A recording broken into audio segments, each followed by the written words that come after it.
कहानी मेरा कुछ सामान। उदय आज सुबह बहुत खराब मूड से सोकर उठा। उसका सर दर्द से फट रहा था।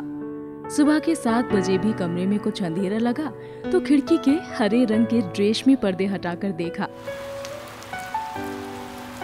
बाहर जोरदार बारिश हो रही थी। ऑफिस जाने का कोई मन नहीं था तो अच्छा बहाना भी मिल गया था आज घर पर रहने का। उसने बेड के पास पड़ी अपनी चप्पल पहनी और किचन में जाकर अपने लिए 1 कप गुनगुना पानी लेकर वापस बिस्तर में ही बैठकर पीने लगा। फिर उसने अपना फोन उठाया और एचआर को कॉल करके उसके घर में बारिश की वजह से पानी भरने का बहाना करके ऑफ ले लिया। उदय मुंबई में एक वेयरहाउस में सुपरवाइजर की नौकरी करता है, जहां उसकी सैलरी तो अच्छी है लेकिन उसका मन इस काम में बिल्कुल नहीं लगता। वो मुजफ्फरनगर से अपने सपनों यानी माया नगरी का हिस्सा बनने आया था। एक्टिंग का बहुत शौक था उसे, लेकिन दुनिया जहां इस बात से परिचित है कि फिल्मी दुनिया में घुसने के लिए एड़ी चोटी का जोर चलता है। अब 18 महीने में घर से लाया सब गंवाने के बाद थक हार कर उदय को अपने मामा जी की जान पहचान की वजह से यहाँ एक नौकरी मिल गई थी, जिसमें मेहनत से काम करते करते आज उदय को पूरे 2.5 साल होने को आए थे। ना तो यहाँ उसके कुछ ज्यादा दोस्त ही थे और ना ही कोई गर्लफ्रेंड बनी थी अभी तक। 29 की उम्र में एक लड़का अगर ऐसी जिंदगी जिएगा तो कोई भी ऊब जाएगा ऐसी लाइफस्टाइल से, और खास करके तब जब वो शहर मुंबई हो। अगले दिन ऑफिस जाते वक्त हर रोज की तरह लोकल ट्रेन में चढ़ते हुए वो हाँफ रहा था। अब मुंबई की लोकल में तो ऐसे ही जगह मिलती है। खैर उदय को ट्रेन में खड़े होने की जगह तो मिल गई। उसने अपना फोन निकाला कि तभी एक आवाज आई, एक्सक्यूज मी। आवाज एक लड़की की थी तो उसने खास ध्यान नहीं दिया। आवाज फिर से आई तो उदय ने पलटकर देखा। एक खूबसूरत सी मोटी मोटी आंखों वाली लड़की, जिसने अपने बालों को एक रिबन वाले हेयर बैंड से बांधा हुआ था। चोटी में बंधे उसके बाल उसके कंधे से झूल रहे थे। उदय ने कहा, आप मुझसे बातें कर रही हैं? जी आप ही से बातें कर रही हूँ। लड़की ने फूलते हुए सांस में हंसकर कहा, जी कहिए क्या बात करनी है? उसने उदय को एक किताब देते हुए कहा, ये आपकी किताब ट्रेन में चढ़ते वक्त गिर गई थी तो मैंने उठा ली। लड़की ने कहा। उदय ने झट से उसके हाथों से वो किताब ले ली और उसे खोलकर देखने लगा। उस किताब में 2000 का एक नोट रखा हुआ था। लड़की ने स्माइल करते हुए फिर कहा, आपका 2000 का नोट सही सलामत है, इसी किताब में रखा है, ठीक से देख लीजिए। उदय ने लड़की की तरफ देखा और बोला, आपका बहुत बहुत थैंक यू सो मच। आप नहीं जानती आपने मेरे लिए क्या किया है, और आपको पता था कि इस बुक में पैसे हैं, फिर भी आपने बुक और पैसे दोनों लौटा दिए। आजकल कहाँ ऐसे ईमानदार लोग मिलते हैं। आप बहुत अच्छी इंसान हैं। मैं आपका नाम तो नहीं जानता, लेकिन साइमा नाम है हमारा। लड़की ने उदय को अपना नाम बताते हुए कहा। उदय ने मुस्कुराते हुए कहा, साइमा जी, मैं शहर में किसी मकसद से आया था।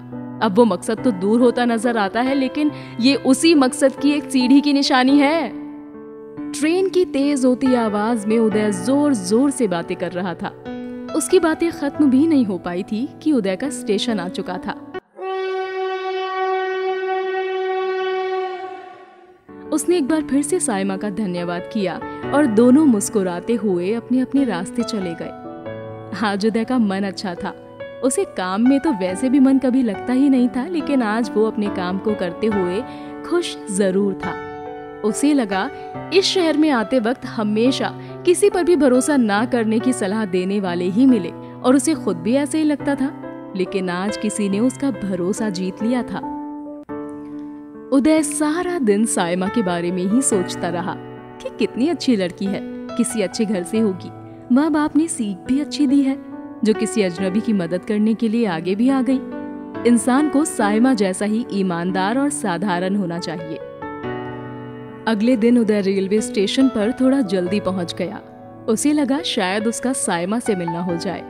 वो भीड़ के साथ खड़ा अपनी ट्रेन के आने का और साइमा का इंतजार कर रहा था।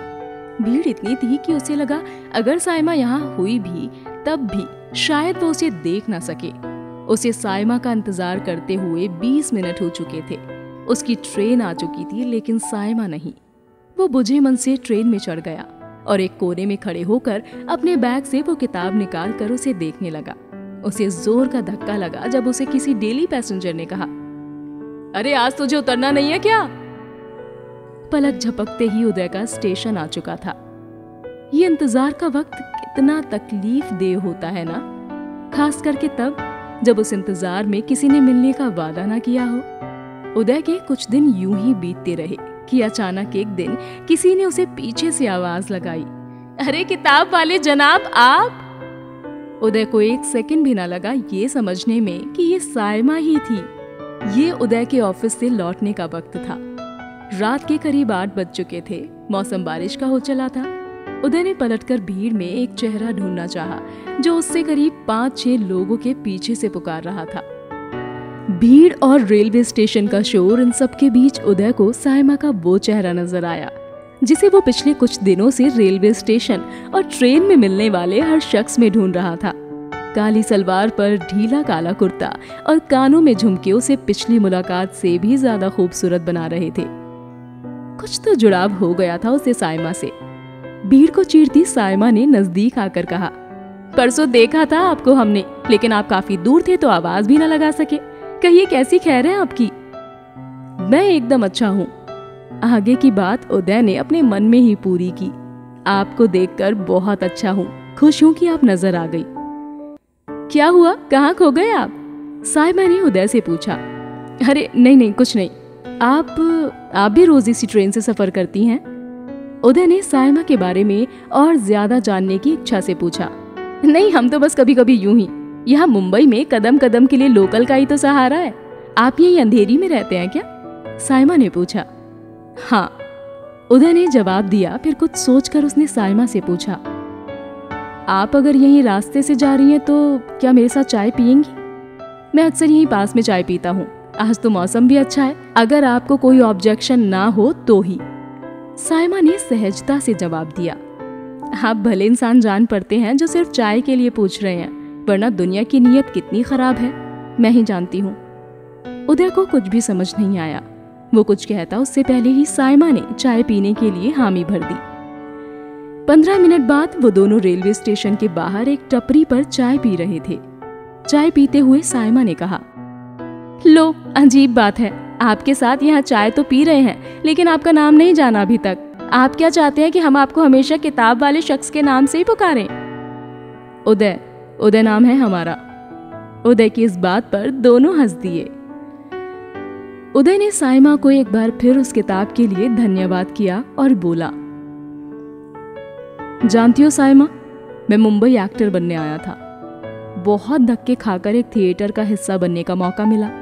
वहां जब पहला प्ले किया तो इनाम में एक बड़ी शख्सियत के हाथों से वो 2000 का नोट और उस किताब पर उनका ऑटोग्राफ मिला। मेरी एक्टिंग की सभी ने बहुत तारीफ की, फिर भी इंडस्ट्री में घुसना तो दूर, झांकने तक को नहीं मिला। कब तक बेरोजगार और दूसरों के सहारे पर आए शहर में रहता। थक हार कर ये नौकरी कर ली। खाने तक के लाले पड़ गए थे, मगर मैंने कभी भी वो 2000 का नोट नहीं खर्च किया। वो मेरी पहली कमाई थी जिसे मैं किसी भी कीमत पर नहीं खोना चाहता था। और फिर उस दिन तुमने मुझे मेरी वही कमाई लौटा दी। साइमा उदय की बातें सुनकर भावुक हो रही थी। फिर उनकी बातें और चाय खत्म होते होते बारिश भी शुरू हो गई। तभी साइमा ने अपने आंसू पोंछते हुए ऊपर आसमान में देखते हुए कहा, इंशाअल्लाह आपके सभी सपने जरूर पूरे होंगे। हाँ, ये बारिश भी ना। उदय ने साइमा के बचपन भरे इस अंदाज पर अपनी चाय की आखिरी चुस्की लेते हुए हंसकर कहा, इतनी बड़ी होकर आप बारिश से डरती हैं? चलिए मैं छोड़ आता हूँ, आपको कहाँ जाना है? साइमा ने झट से कहा, अरे नहीं, मैं खुद चली जाऊंगी, आपको तकलीफ लेने की जरूरत नहीं है। उदय ने कहा, अरे इसमें तकलीफ कैसी, मेरी गाड़ी यहीं पास में पार्क है, आप जहाँ कहेंगे मैं ड्रॉप कर दूंगा। लेकिन साइमा के इनकार पर उदय ने जिद करना सही ना समझा, क्योंकि वो जानता था कि उसका बार बार कहना उसे भी बाकी मर्दों की लिस्ट में ला खड़ा करेगा जो किसी लड़की से मिलते ही उस पर हक जताने लगते हैं या फिर लड़की के नजदीक जाने की जल्दबाजी करने में लग जाते हैं। उदय ऐसा कुछ नहीं करना चाहता था, वो बस दिल से साइमा की मदद करना चाहता था। ठीक है, जैसा आपको सही लगे, लेकिन आप ये छाता तो ले ही सकती है ना, कम से कम आप रास्ते में भीगेंगी तो नहीं। अब इसके लिए मना मत कीजिएगा। उदय ने अपना छाता साइमा को थमाते हुए कहा। साइमा इस बार उदय को ना नहीं कह पाई और एक बार फिर दोनों अपने अपने रास्ते चल दिए।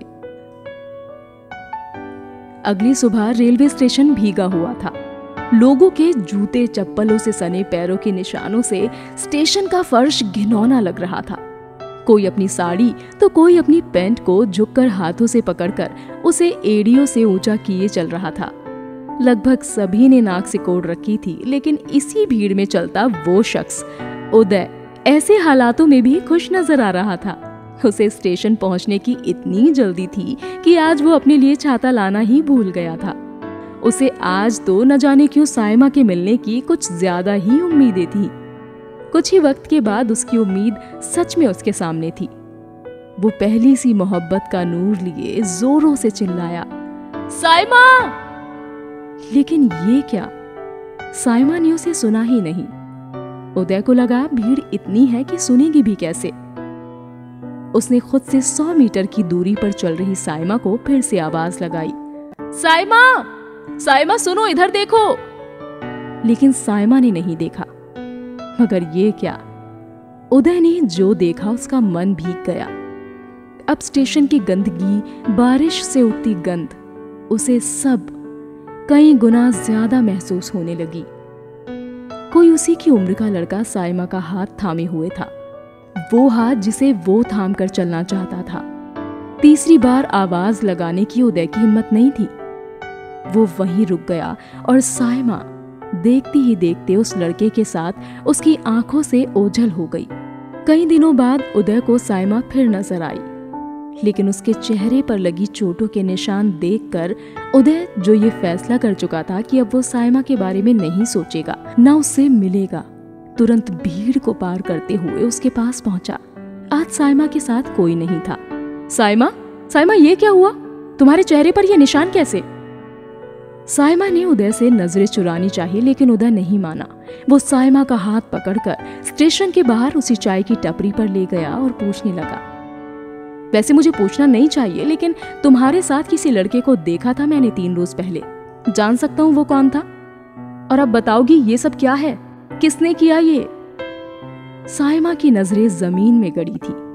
वो सुन सब रही थी, लेकिन जवाब कुछ नहीं दे रही थी। उदय के फिर कई बार पूछने पर जमीन की तरफ देखते हुए ही साइमा ने आंखों में आंसू भरकर उससे कहा, एक वैश्या की बेटी से कोई कैसे हमदर्दी रख सकता है? उसे भी तो वैश्या की बेटी होने का खामियाजा भुगतना ही पड़ेगा। जैसे राजा का बेटा राजा, वैसे ही वैश्या की बेटी भी वैश्या ही बने। यही तो दुनिया चाहती है ना। फिर आप क्यों दुनिया से अलग सोचने लगे? हाँ, यही है हमारी सच्चाई, और ये मार के निशान उसी पेशे को ठुकराने का खामियाजा है। हमें भी कुछ बनना है, निकलना चाहते हैं इस गंदगी से, इसीलिए सबसे छिपकर पढ़ाई करने जाते हैं इसी ट्रेन से। तो ये है हमारी सच्चाई मिस्टर उदय। अब सुन लिया आपने सच?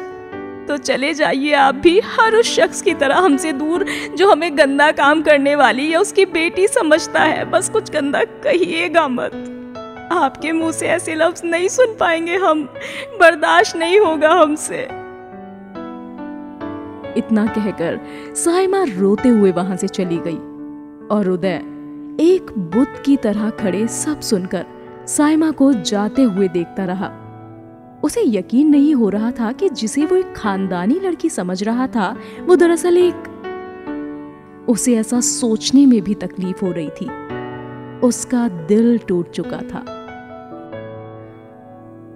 आज ठीक 20 दिन बाद रेलवे स्टेशन पर लोगों की भीड़, आती जाती ट्रेन्स का शोर और अनाउंसमेंट की आवाजों में एक और अनाउंसमेंट की आवाज आई। कृपया ध्यान दें, मेरा नाम उदय है और मेरा छाता चोरी हो गया है। चोरी करने वाली मोहतरमा का नाम साइमा है और वो यहीं इसी स्टेशन पर मेरी नजरों के सामने है। आज से 25 दिन पहले मेरा छाता लेकर गई थी, लेकिन आज तक लौटाने का नाम नहीं। इसीलिए मैं उन्हें चोरी का इल्जाम देता हूँ। मैं कहता हूँ कि अभी इसी वक्त मुझे रेलवे स्टेशन के बाहर वाली चाय की टपरी पर आकर मिलिए साइमा, नहीं तो अच्छा नहीं होगा। अनाउंसमेंट के ठीक 15 मिनट बाद आंखों में आंसू लिए साइमा और उदय एक दूसरे के सामने खड़े थे। दिल में बहुत सारी मोहब्बत, एहसास और इजहार लिए।